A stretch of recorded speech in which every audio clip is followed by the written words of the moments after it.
bringing you the news, views, tips, and tools you can use to live a free, prosperous, and healthy life. As you can see, we are broadcasting from the office here to the studio.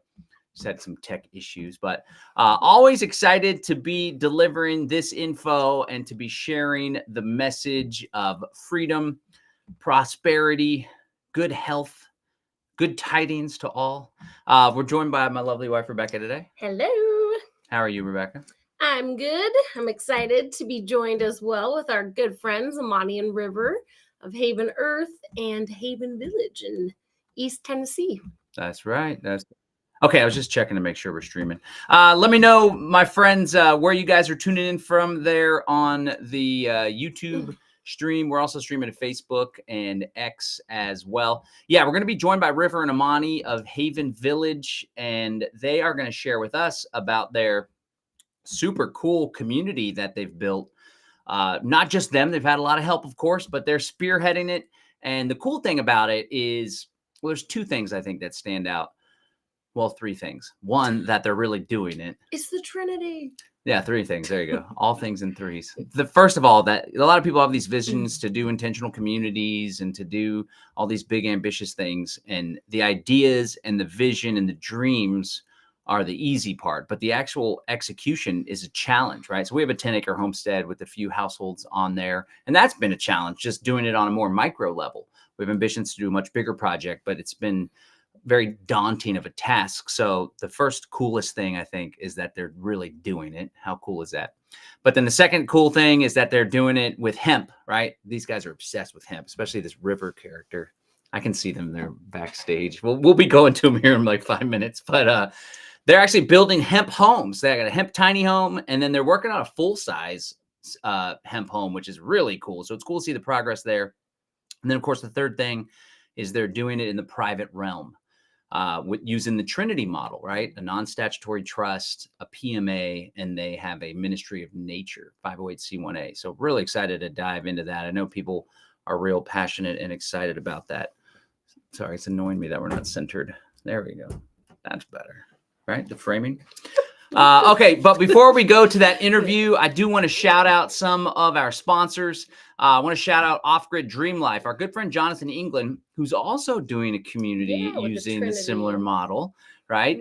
He's down in Costa Rica. They have 5 acres and over 30 community members. And he does like a regular Sunday sermon. You guys should check out his YouTube channel for that. But he's doing a webinar tonight. The webinar is tonight at 5 p.m. Central. Follow the links there in the show notes in the description. It's all about creating the off-grid dream life. So he's going to teach you a lot of mindset stuff, but also some tactics and strategies for those of you that want to build an intentional community. But for those of you that are like, well, I want to build an intentional community, but to be honest, I don't even know where to start. It's overwhelming and daunting. Part of this presentation includes an invite to go check out his community because they're looking for new members. Which I got to visit. Yeah, Becca got to visit and she absolutely loved it. Yeah, I get to visit in March. We're going back down there in March. So really close with Jonathan and inspired by him. Follow the link there for the Off-Grid Dream Life. If you can't find the link based on where you're watching, offgriddreamlife.com. offgriddreamlife.com, but go ahead and click the link there in the description. And then, of course, we want to shout out our good friend Hakeem Anwar at Above Phone. AbovePhone.com is the website. They sell de-Googled phones. He's also a sponsor of the show, as is Jonathan England. De-Googled phones, and now they have laptops and tablets as well. So if you care about privacy, you got to understand that your data is constantly being sent to Big Brother, to big tech. It's really big tech more than big government now that is leading this panopticon society push. We talk about that with Trump all the time. They're going to reduce government, but increase technocracy, which is the agenda. So having a de-Googled phone, a phone that's been de-Googled for you, has never been more important. AbovePhone.com. And then finally, our good friend Christian Yordanoff. He's a health guy. He does a free metabolic function assessment. You can go to livelongerformula.com, livelongerformula.com. We got a bunch of clients that are doing this free assessment, people that are signing up to work with him as well. And it's all about just helping you live your best life, find balance, vitality. It's a free consultation. So even if you don't end up working with him, you're still going to get a lot of value out of the insights that he can provide based on the questions he'll be asking you through that consultation. So shout out to the sponsors. They make the show possible. And then one last thing I want to share, coming up right after we wrap up. So we got to end at a hard 12. We are going to be doing a webinar with Glenn Meter. You know, as a marketer and a business guy, I know there's like so many things going on, and sometimes it's like, oh, I'm confused, but there's something for everyone. But so I want to encourage you guys to check that out. It's all about privacy, and he's going to teach you some privacy tactics and strategies. He'll talk about CBDCs, of course, which I know a lot of people are really concerned with, as they should be. But that webinar is going down live right after this show, and I'll pull up a link here and we'll put it there in the YouTube chat there. What's going on with you, Miss Rebecca? Becca's really been taking charge on the garden and the stuff that we've been doing over at Radical Roots Ranch. You got any updates there? Yeah, well, first of all, we are in the process right now of brainstorming ways in which we can grow Radical Roots Ranch. I've created a 2025 plan, which will also be the home base for our Ministry of Nature. So that's exciting. It's freedomfamilyfellowship.com. You can learn about our Ministry of Nature. They're inspired by River and Amani. And in this, you know, we often do our Sunday activations, gardening regularly, but we're also going to be doing one cool farm immersive tour or in-depth workshop on a monthly basis. So I'm excited for that. And yeah, the garden has been doing well. We just harvested carrots, potatoes. We've had a lot of bok choy, a surplus of arugula because it's really spicy, and mustard greens. So that's Becca been snuck nice. some in my salad the other day. Yeah, it's very potent. Yeah. But yeah, so we're, you know, we also have our ducks, our Muscovy ducks. We're going to be doing an all about ducks dinner in early 2025 where we process one of the ducks and then we have dinner and we learn about the benefit for permaculture purposes and how the circle of life and appreciating and building out our duck pond. So yes, lots of good fun things. Lots of good stuff going on. More and more in the private realm. Yes. I used to think that was all bogus hogwash. And then I realized that here I am filing my taxes every year, knee deep in LLCs and S Corps and franchise taxes. And now the federal government expects every LLC in the country to file with the Department of Treasury, Financial Crimes Enforcement Network.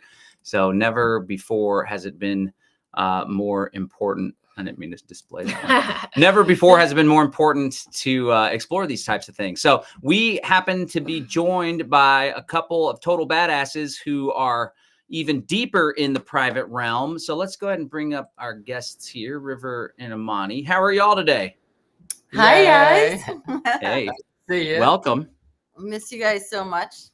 Yes, likewise. I know I really want to come see the village in Tennessee and see you guys. It's been like over a year or a year and a half since we've been in person, but I've been following your journey. Well, both of us have, and it's so inspiring how much you've built out in such a short amount of time. I mean, the land acquisition process, that was in July 2023, right? Is when you closed.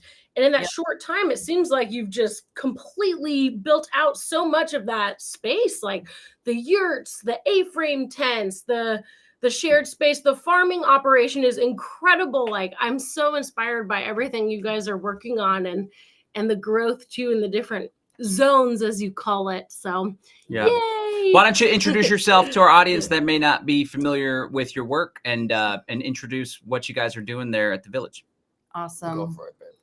So we're Imani and River from Haven Village, which is located in East Tennessee on the Georgia line. And as John mentioned, we have set up this residential model as a private model, leading with our trade school where we focus on building healthy hemp homes. Haven Earth Trade School. Yep. So you can check that out at havenearthtradeschool.net. But primarily, we have leveraged this private model to really accomplish multiple things, which is bringing people who are looking to return to the land that are really interested in sovereignty and food security, a lot of the things that are on people's minds today. So we are just opening up our second round of residential membership with a focus on families in 2025. And we're really excited to bring in Alana and Joseph Bliss, who are going to be leading the charge with the Resilient Roots Farm and Forest School. And so that's going to be a great complement to what we're doing through the trade school, which is really where River kind of shines. Yeah, I mean, some people probably know me, but my background's in architecture and got into hemp about 5-6 years ago. Built a hemp house in California, got on Discovery Channel with that, and I've just been on this mission with hemp and really see the relevancy of it coming back into our field of consciousness right now. Kind of the prohibition of hemp is disappearing, let's say, and there's a huge like economic opportunity with the plant. It has so many uses, and also it's just a great way for us to kind of reclaim our agricultural areas again in a more decentralized way. So it really kind of segues in with the private model too. And you know, one thing that we learned over time through different experiences and traveling was that if you don't think about the economic model for bringing in energy in different forms for a development like this, it's going to really struggle to be successful. And so having that kind of linchpin of the hemp and the trade school is really helped us in so many ways. And so that's a big part of what we're doing and why we feel so strongly about it. You would say one thing that sets the model apart is definitely the focus on education and really developing that internal economics, which we all know is a really important part of the success of any of these models. And I would also add that we don't really consider ourselves an intentional community, but more of a residential development that is coming around a shared purpose and shared values. And a lot of that is really finding these ways, these kind of innovative ways of bringing people to the land with the focus on building healthy homes, because so many people are actually suffering from toxic homes. We have this idea of returning to the land, and there's a lot of pieces to think about in that. And I think our strength as kind of the project managers and the lead on this project for the first 3 years of its development is and the skills that Rivers brought to the table with the master planning is a really important part of how we've set up this particular model. So can't wait to have you both out here. We've been asking and definitely want to get a date on the calendar. It's a bit chilly here right now in Tennessee.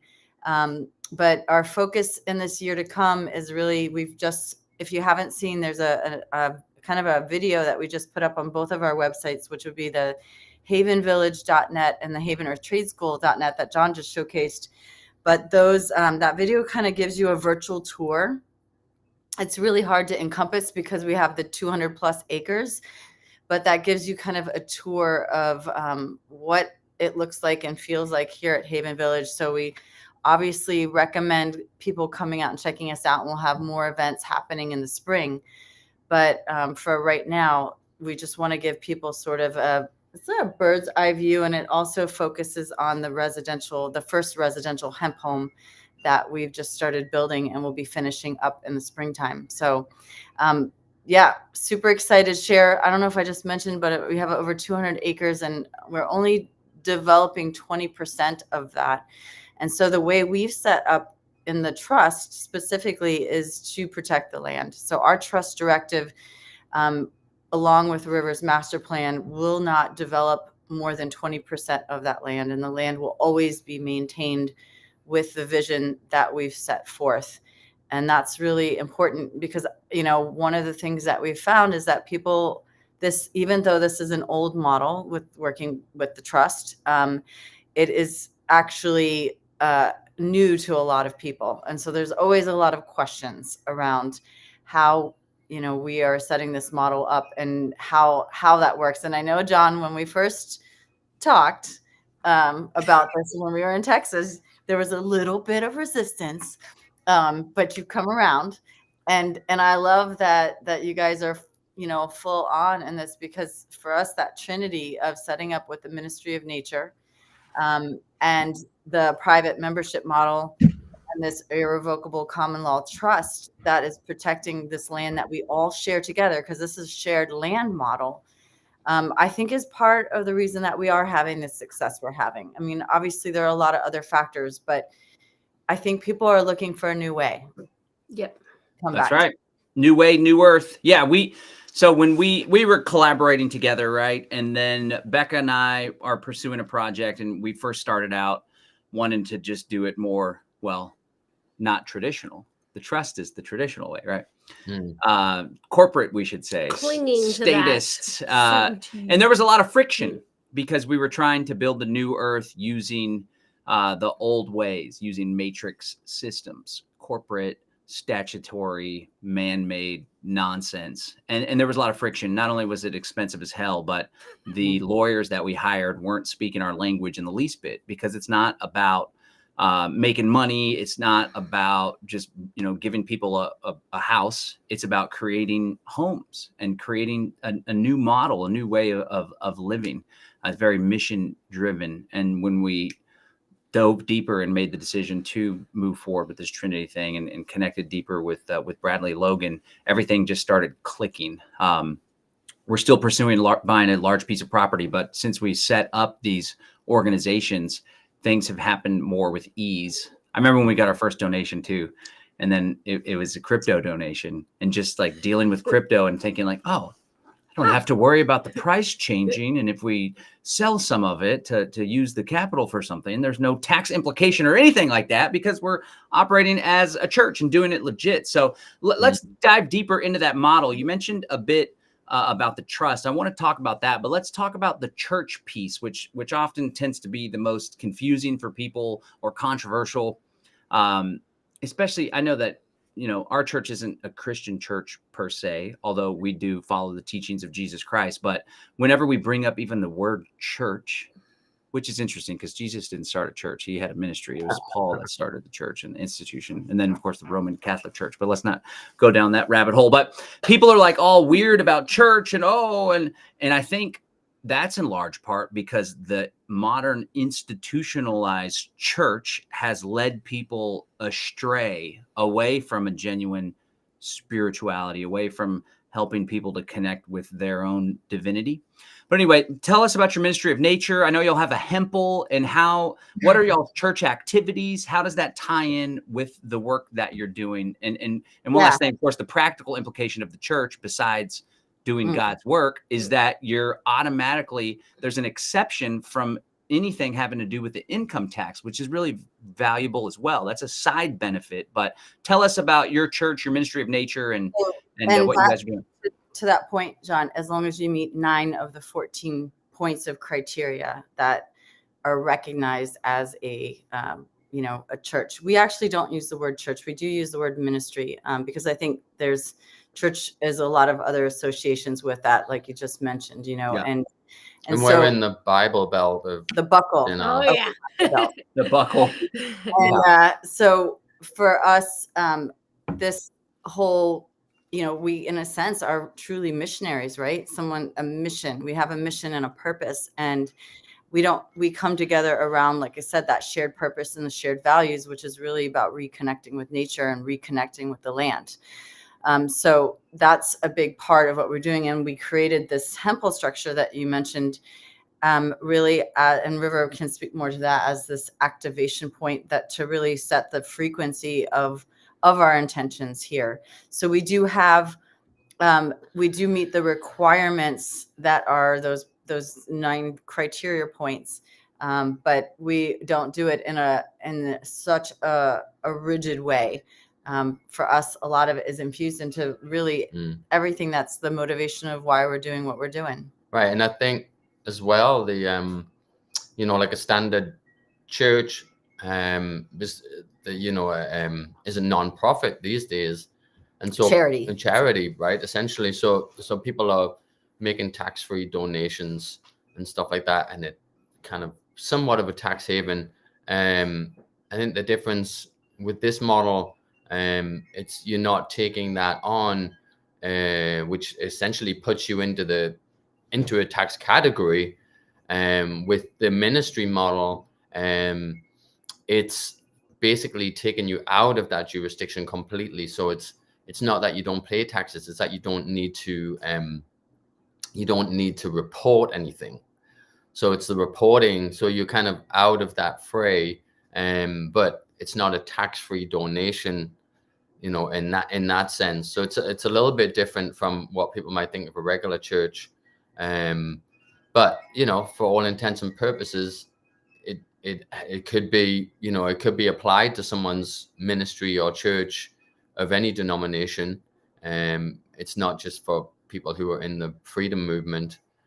And as part of our ministry, we just launched our first family fundraiser, which the donations directly go into our trust bank account and a separate one that's set and governed by our legacy board of directors, which is really with the intention of relocating families to Haven Village in 2025. We have a lot of families that actually have started homesteading, have gotten a bit overwhelmed and want to make the move to Haven Village so that they don't have to do it alone. And they've invested a lot of time, energy, resources into properties and don't have the money to build because it's all invested in that property. So we're creating a 0% interest bridge loan that they can build their home, move to it, sell their land. And then that loan is actually not really kind of a loan. It's really a fund that's going to rotate through the community to get these families onto the land. So based on some concepts that I've been following for quite some time around slow money, where you're bringing money into local communities and agricultural areas with the intention of really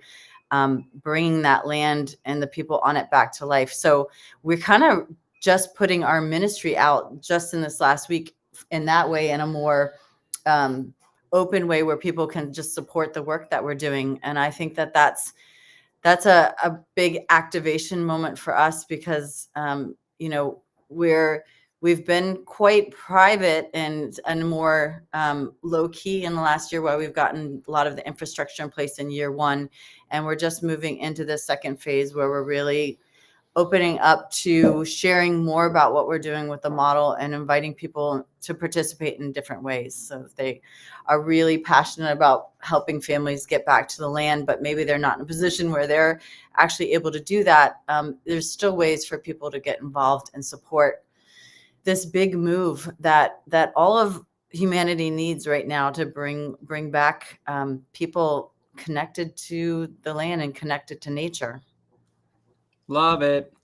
Okay, great. So there's a ministry / church, right? And when we're talking about this model, and you mentioned these 14 points, the IRS, there's no definition in law of what a church is, but the IRS has these 14 criteria, and there's court cases that have used the criteria. Where'd you get the 9 out of 14, though? That says that you must meet 9 out of 14. Was there a court case that said that? That's my understanding, that you have to meet 9 of those 14 to qualify. And so that's our guidelines and what we've been going. That was from Mike Colum. Okay. So there's different things that you ought to be doing to be considered a church according to the IRS, which then accepts you from the taxes. And a huge piece of it is getting to steward the resources so that you can carry out your mission. Yes. We have somebody, Viva Cristo Rey, asking, can this model be used just for a community? So before we get into the other things that this private realm model can do, let's talk about the other 2 components. You mentioned a irrevocable trust earlier, which is a huge foundational piece, especially if the ministry and the organization is to be stewarding resources. I've shifted my language away from assets to resources, and owning or controlling to stewarding, right? That's what we're doing. We're stewarding resources to carry out our mission. So tell me about the trust, common law, non-statutory, irrevocable. What does all this mean? And I know that you guys have a great, rich understanding of this. So like, what's the genesis of this? It's an old school way of doing things, but it's resurfacing in our freedom movement. Why a non-statutory trust as opposed to a nonprofit or an LLC or even a statutory trust? Well, firstly, I think there's different trusts. Obviously, you can do. A lot of people, set up a trust for land that for their family inheritance, or they put land in a land trust to protect land in different ways.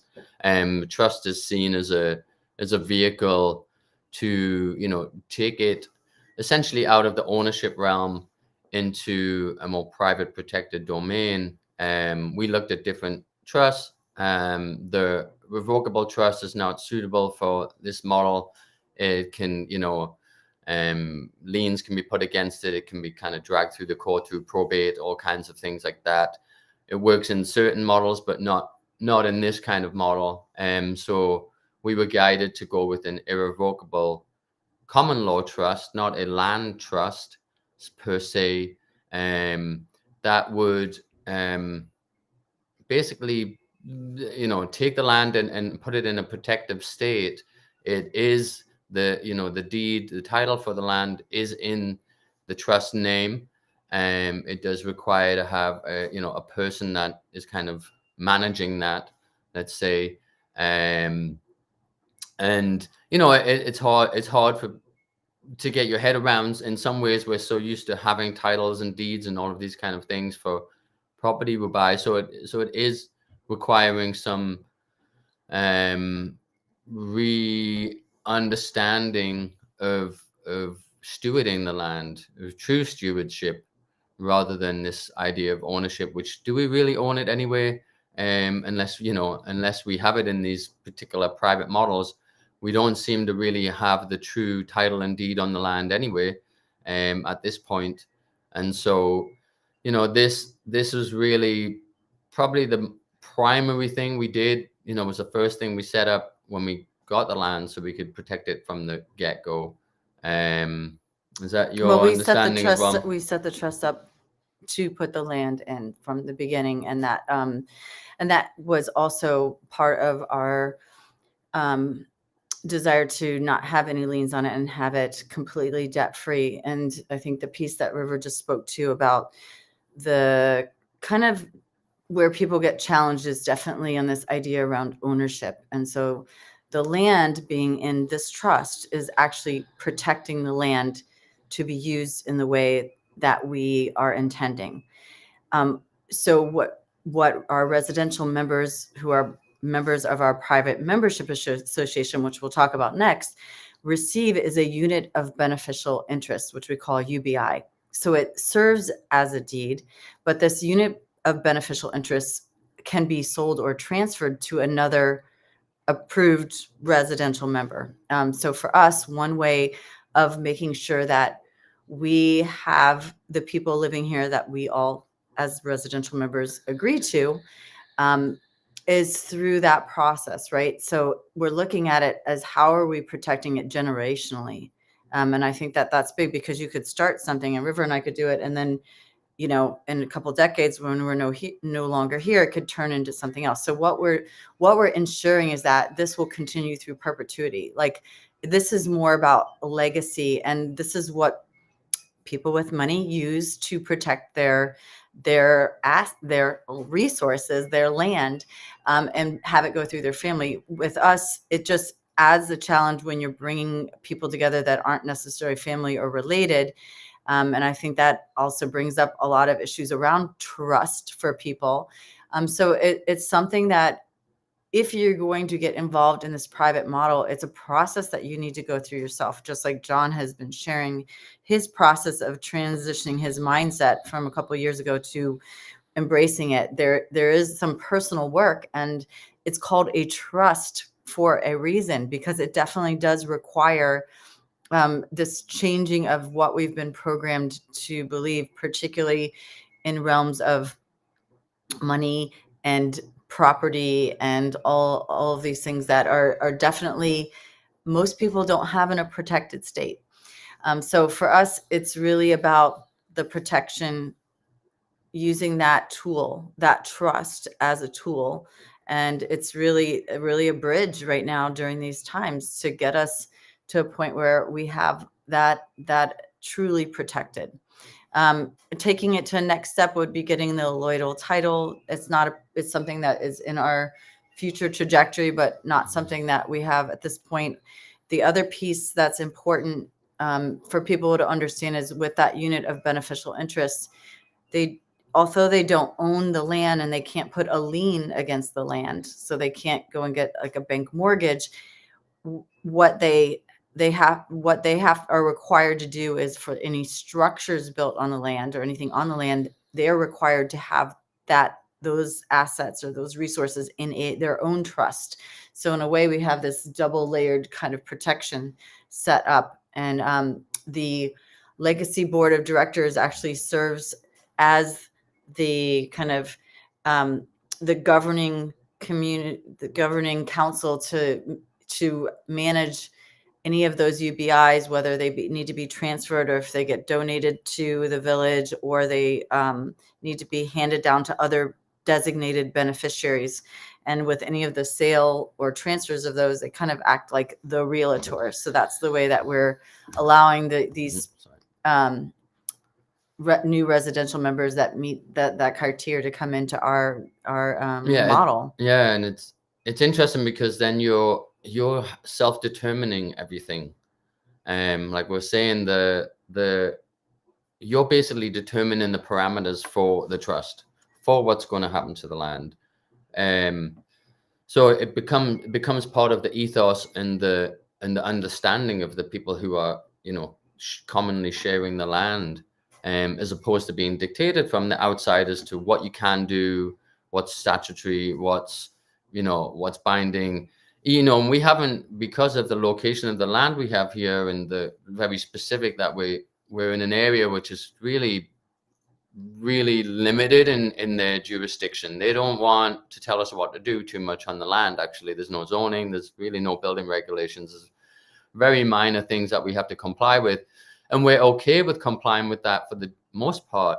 But, we could actually use the full power of the trust to say we're not actually participating in that system, and we could probably do what we're doing with probably a lot more challenge with it than we're having to go through, because we're just kind of keeping good relations for the most part with the local county department, and they seem fine with that. And we've had the mayor, we've had other people out here, and there's no, they kind of get it on one level, right? There's a lot of churches in the area. There's a lot of respect for privacy. They really have come and said, people here love their land and they love their freedom. That's basically the message.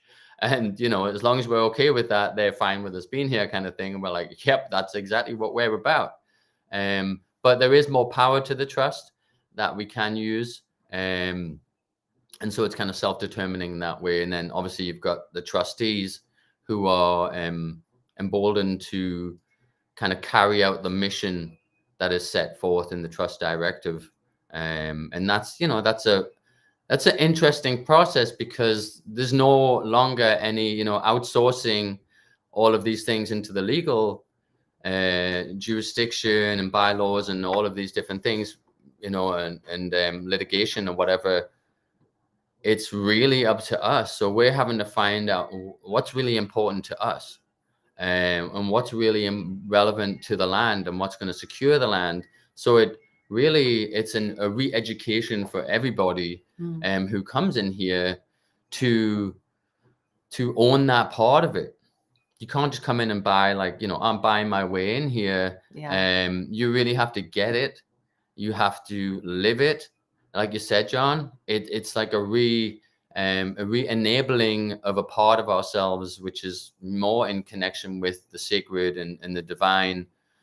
So we can stand in our true power. Because essentially all of these things are just, they're a straw man for our real power. Actually, we kind of stand behind them because we're not feeling really fully embodied to stand in our true jurisdiction as a living man and woman on the soil. Come on. Amen. Sound like a real extremist there, River. But nothing's extreme about it at all. It's just free people getting together and living their best lives. And the cool thing about this model and an instrument like a non-statutory trust, irrevocable trust, and the private membership association we'll talk about here shortly, is that you're collaborating with one another. You're coming up with agreements, and those agreements are, they hold actually the full weight of the law, divine law, the true law, right? Not the man-made Fugazi law, which is all about empowering the ruling class and pinning people against one another, rather than working through those issues with the foundation of trust. Hence the name trust. So let's talk real quick before we get into the PMA about like actually how this trust is in the private realm, meaning you guys have agreements and there's agreements amongst the trustees, and if you could explain more about this board. The board is separate from the trustees. But then real quick, what really blew me away was like, wow, we set up our trust, our PMA, our affidavit for our ministry, and then we went and opened a bank account, and we never had any documents filed with the state of Texas, or the banker was like, well, can you share a certificate of formation with us? And I was like, it's it's an unincorporated church, so there is no certificate of formation. We could produce something like that if you'd like us to. And they were kind of weird about it, but ultimately this idea of a non-statutory trust, or just a trust in general, we never even told them it was quote unquote non-statutory. It's just a trust. That's a very common thing for banks to open. They have a whole department and policies about trusts. So can you talk more about how this is like completely outside of the scope and the jurisdiction, I should say, of the man-made law, of the Tennessee Department of Treasury, of all this stuff? But then at the same time, as community members, you do want to have positive relations with the local county, which is the governmental organization that's going to impact you guys the most. You're actually going to maybe have dealings with them. And it's kind of like a choose your battle thing. You could be like, yeah, it's a non-statutory trust, it's a PMA. We don't believe that this ordinance applies to us. Or you could be like, the ordinance doesn't actually interfere with what our plans are, so we might as well be nice, because we don't want to get involved in some legal battle or have the constable or the sheriff show up to try to do this or that. We want to be good community members. But yeah, can you riff on the whole private realm thing? Like, what does that actually mean when, practically speaking, with these agreements, and then how you can get a bank account while in the private realm was something that really blew me away. It's pretty cool. Mm-hmm. Yeah, I mean, I would say that for anyone endeavoring to create any kind of model involving others on the land, I would absolutely recommend developing local partnerships and not taking the stance of being adversarial. It's going to work to your benefit for a lot of different reasons.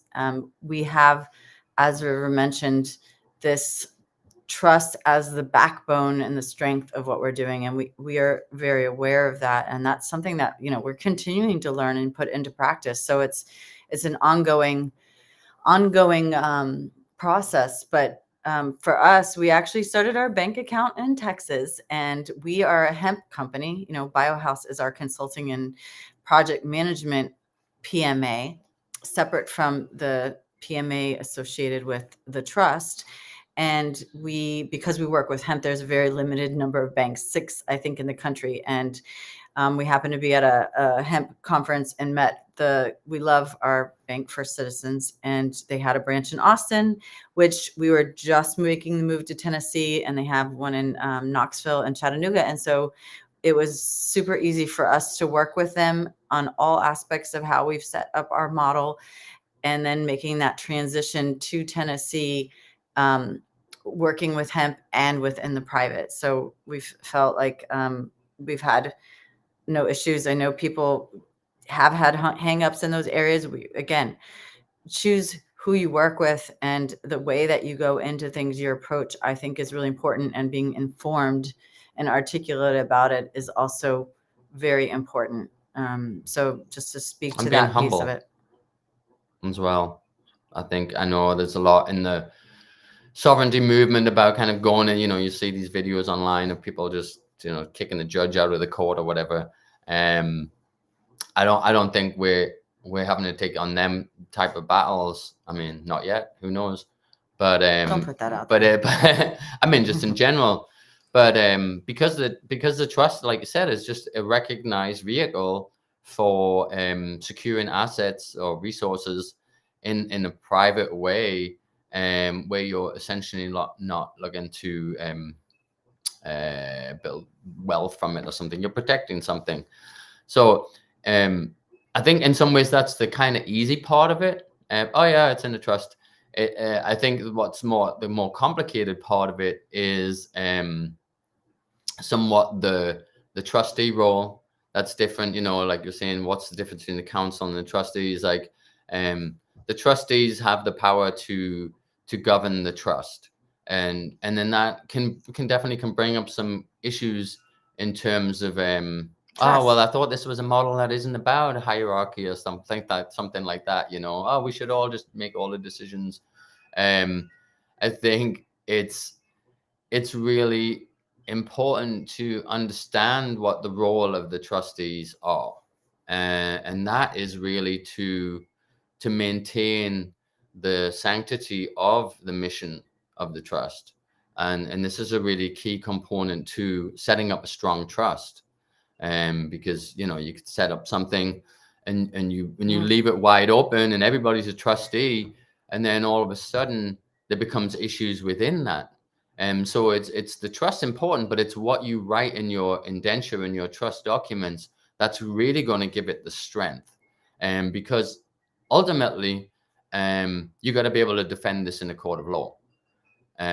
Because obviously that's the means of attack, in you know, somebody trying to make claims or do anything like this against the land, against individuals. So, you know, there's a complexity to it that you have to really keep revising and relooking and really figuring out the strength of the trust, and you know, and it's under kind of ecclesiastical law, but also it has a litigious kind of languaging around it because it needs to be able to defend itself in a kind of situation like that. So there's definitely a lot to it. And so the way that we've set it up with this trust is River and I are the trustees of the trust. And we, over the period of time, we're in that 3-year build out phase. So we're trustees as well as project managers, and we are the lead on this project and getting the development to where we want to be able to bring in other residential members. The way that they're participating in decision making with them would be through the councils under the Private Membership Association. The legacy board of directors that I mentioned, John, is part of, it's actually a council underneath the trust consisting of 5 residential members that will manage the funds that come to the ministry, the donations, any UBIs or land or that's donated back to the trust to be able to make decisions. Because one of our goals is obviously in the future to acquire more land or do affordable housing. So that legacy board of directors is to ensure that this trust is fulfilling its mission along with working with the trustees. And so the ours is set up maybe a little bit differently than some because we had already established our private membership association when River and I first met back in 2021. And so we use that private membership association serves as our management team. So the private membership association, our PMA, is the beneficiary of the trust. And then all of the beneficiaries with their right to build lots with their UBIs are listed in that. And we have, you know, a limited 30 to 40 residential members that are slated for this parcel of land. And so it's not a huge number of people. We feel that we're kind of in a sweet spot to see that there'll be about 100, 150 people with all the families that come onto the land. And we feel like that's where we want to be.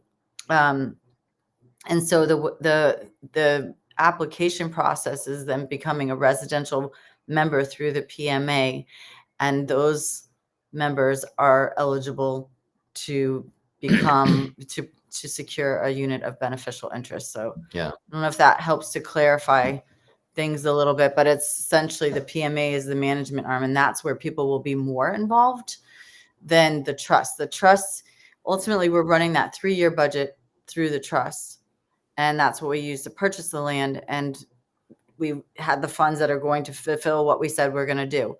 But after that time, the only thing the trust account will do is pay the property taxes on the land. The legacy board of directors has another account, like our fundraiser kind of account, that will manage any resources that come into that account through donations or you know, whatever.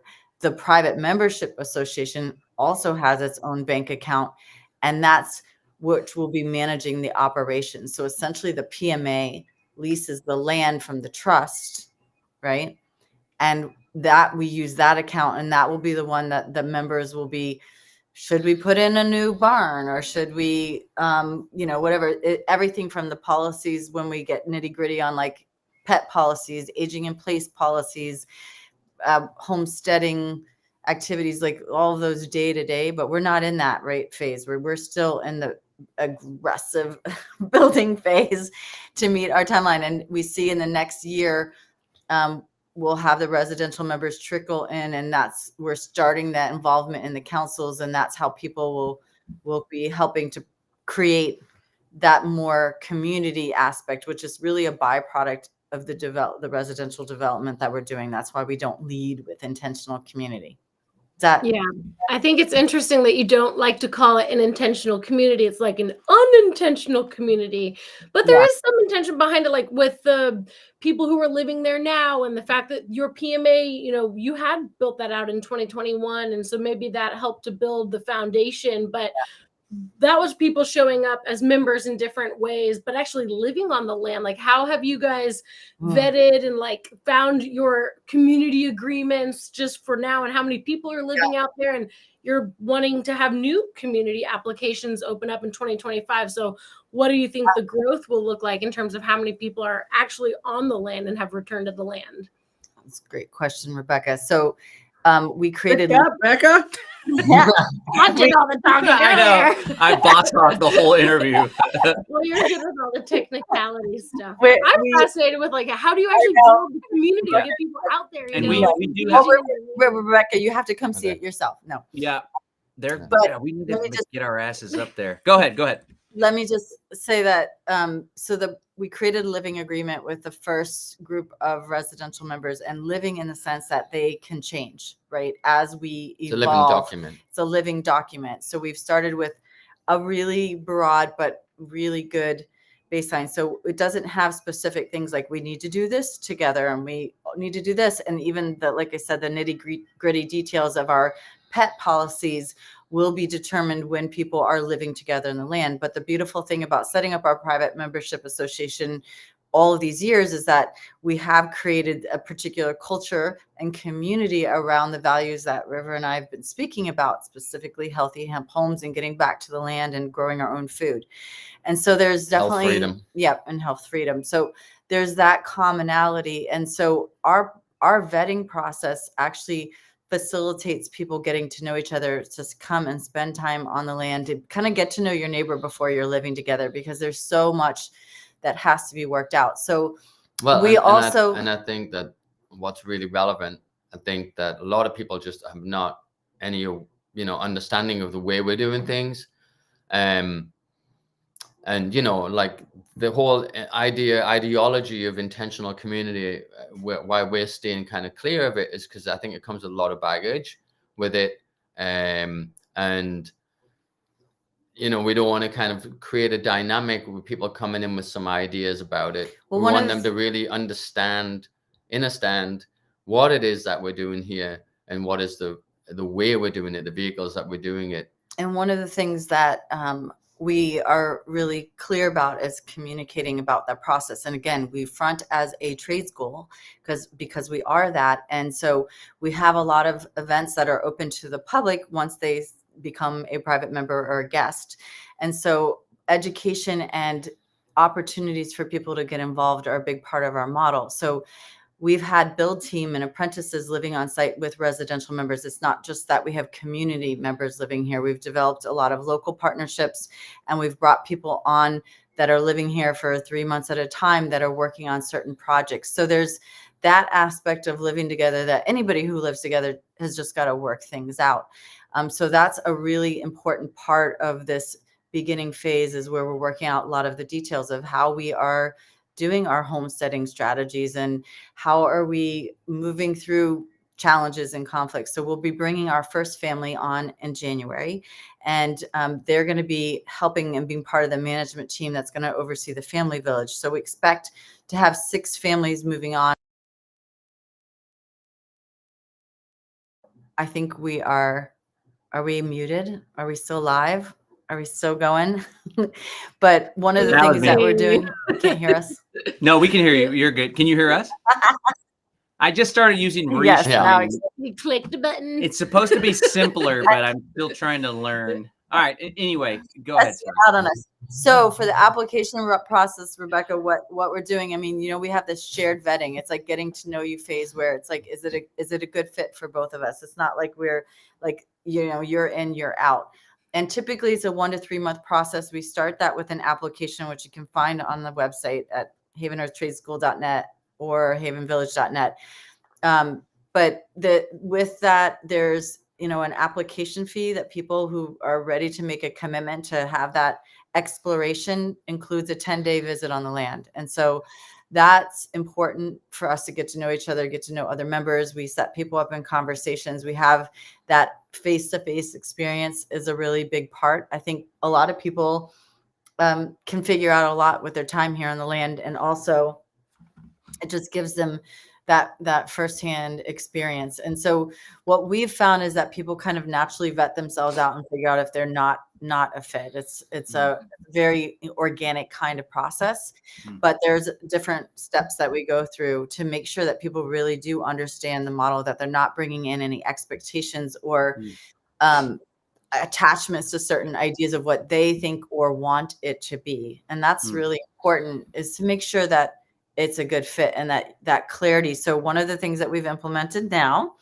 in our learning in this past year is that when we get to that stage, before people pay their $2,000 application, they sign an NDA that protects us being in the private. Because at that point, we're sharing our private trust docs, our living agreements, all of those private docs that we don't want people just, you know, taking, grabbing, and sharing with the rest of the world. So that's really, really important. And I think that that $2,000 donation makes a commitment that they're ready to look at this kind of model. Seriously. Obviously, They're not effing around.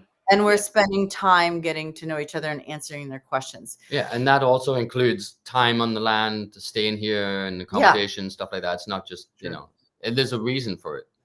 Yeah. Well, it's obviously working. So I love what you guys have pulled off, and I can't wait to see it in person myself and see how all the growth unfolds. I'm just super happy for y'all. And you know, we're gonna do it here in Texas too someday. So all of that is in the works. You guys are I just want to say, well, I just want to say one thing. in the coal mine, but Noticed in the comments, John. I noticed in the comments there's some comment about that we're somehow in denial that we're creating an intentional. Oh, you noticed that? I wasn't gonna bring that one up. No, and it's a common thing. I ask why do we need to label it? Would be why. A lot of words are loaded like turkey. It's like why do we need to label it an intentional community? Like what does that mean? Like if we're not doing life intentionally, then what are we doing? We're just unconsciously living. So I think intentionality shouldn't even be a word we need to use. This is just part of what we're doing. If you can't see that this is with intention, then I think you're misunderstanding it. I think our concern, I'm come from a development background, being an architect, working and building out big projects. And this part of the project is really focused on building it out. And the reason we don't lead with anything in that realm, we lead with more of a business model that's in a trust and it's in the private, and we're doing hemp homes. And we don't want to be the ones necessarily dictating some community element into the future. We're actually like conscious developers, let's say. With intention. With intention. You're like building the hardware. And then the community can come in and create the software that what happens too much if any development, right? If you're going to buy a house in a development, you don't go move in there when they just dig the ground. You go in there at the end when they finish it all out, the roads and everything's hooked up, and then you get the key. But we're allowing people to come in during this development phase and pioneers. Right. And so it's not there yet. We're in a development phase, and we just don't want people to get caught up in, it's not community yet. Well, it's like not a turnkey they have an expectation of what that means in their mind. However, I did discuss on the intentional community website last week. Hey, well, if it now it's official. You're just in denial. You're we got to wrap. I got to run to something right after this, but I definitely, let's just schedule another one in a couple months. Love to get together. We're also doing an intentional community summit that we want to invite you. And we're doing the Equitable Land Summit in Virginia at Polyface Farm this year in May. So we will be in your neck of the woods on the East Coast. So. Rebecca, we want to be there and I want to help out with that. So come attend and we can go see the village then. Hey, well, thank you so much, y'all. We appreciate you guys. Keep up the good work. You really are trailblazing and pioneering it. And we look up to y'all and are learning a whole lot. Thanks for coming on. We appreciate you all too. Lots of love. Take care. Bye, y'all. Bye. All right, folks, there you have it. Live Free Now, number 187. Hope you guys are staying free out there. As always, peace and freedom.